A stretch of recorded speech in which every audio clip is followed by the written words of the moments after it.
Amani ya nchi yetu na utulivu ndio maendeleo yetu, na nyinyi mnaweza mkawa ni mashahidi. Bila amani hata humu ndani tusingekaa. Bila utulivu hizi kamera zisingekuwepo. Bila nchi kuwa na misingi ya amani pengine tusingekuwa tunazungumza. Sasa ni wajibu wetu kila mmoja, kila Mtanzania kuhakikisha tunalinda amani na utulivu. Lakini la pili, tuipende nchi yetu. Hatuna taifa lingine zaidi ya Tanzania. Hapa ndipo nyumbani kwetu. Kwa hiyo Watanzania watambue kwamba Tanzania hii hatuna ardhi nyingine. Mungu ametupa ardhi hii, mwenye wajibu wa kuilinda ardhi hii ni Mtanzania mwenyewe.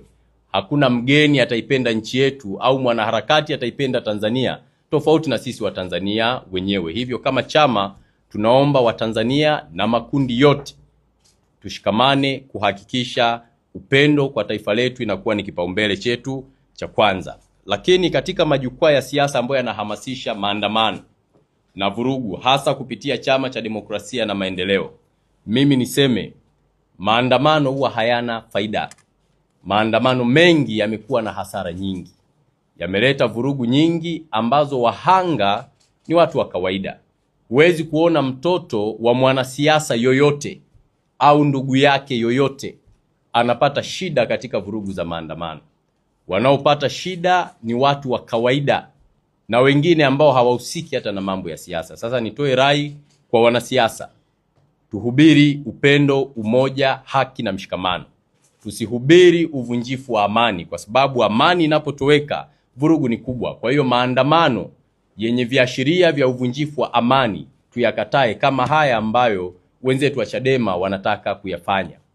Na jambo lingine, nitoe wito kwamba vijana na Watanzania tuandamane kutafuta fedha, tuandamane kujenga uchumi, tuandamane kufanya biashara.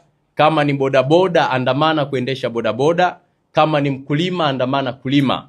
Pata uchumi, peleka nyumbani, lea familia yako, wakufurahie baba, kwamba tuna baba bora ambaye anatutunza vizuri. Lakini kufanya maandamano ambayo yataleta shida kwenye familia, yataleta shida kwenye taifa, maana yake hapa kuna Watanzania ambao hatuwatendei haki. Lakini maandamano yanapotokea ya uvunjifu wa amani, madhara yake kuja kuyarekebisha ni makubwa sana. Hivyo ni waombe sana na waandishi wa habari, ujumbe huu ufike kwamba tunahitaji Tanzania yenye utulivu, Tanzania yenye ujenzi wa hoja, Tanzania yenye umoja, yenye upendo, yenye mshikamano, ili shughuli ziweze kufanyika. Lakini mara zote nimekuwa nikisema, na leo nitarudia tena, kwamba wanaohamasisha fujo hata familia zao hazipo hapa. Na wapo baadhi ya viongozi, na nyinyi mnafahamu na Watanzania wanajua, kwamba familia zao zipo nje ya nchi. Watoto wao wanasomeshwa bure nje ya nchi, wanapewa chakula nje ya nchi. Na hawa wanasiasa waliopo hapa nchini wanalipwa kwa kufanya vurugu ndani ya mataifa yetu ya Afrika. Sasa unajiuliza, ni kwa maslahi ya nani? Ni maslahi binafsi, sio maslahi ya nchi yetu. Hivyo tutoe wito kwa Watanzania kwamba wazazi na walezi walinde watoto wao,